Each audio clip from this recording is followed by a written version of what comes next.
দর্শক, বর্তমান জেন জি যাদেরকে বলে, তারা মোবাইল ছাড়া চলতে পারে কিনা এই বিষয়টা আমরা একটু জানবো। একদম জেন জি আমাদের কাছে একজন আছেন, আমরা শুনবো মোবাইল ছাড়া কি বর্তমান চলা যায়। বর্তমানে আসলে মোবাইল ছাড়া চলা সম্ভব না। এটা আমাদের জন্য, আপনাদের জন্য, বর্তমান জেনারেশনটা আসলে ফোন ছাড়া চলা অসম্ভব। কেন, কারণ কি? এর প্রধান কারণ হচ্ছে ফোনটা হচ্ছে আমরা যোগাযোগের জন্য খুব বেশি ইউজ করে থাকি। যেমন আমাদের যোগাযোগ মাধ্যমের প্রধান উৎস হচ্ছে ফোন। আমাদের ব্যক্তিগত জীবনে, কর্মজীবনে, যে কোনো প্ল্যাটফর্মে আমাদের ফোনটা যোগাযোগের জন্য একটা অন্যতম মাধ্যম হিসেবে আমরা ব্যবহার করি। ফোনটা আসলে ফোন ছাড়া চলা অসম্ভব।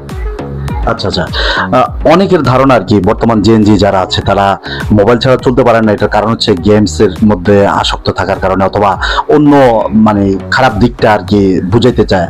তার মানে তুমি বুঝাইতে চাচ্ছ যে মোবাইল ছাড়া চলা যাবে না, শুধু কেবল আমাদের যোগাযোগের জন্য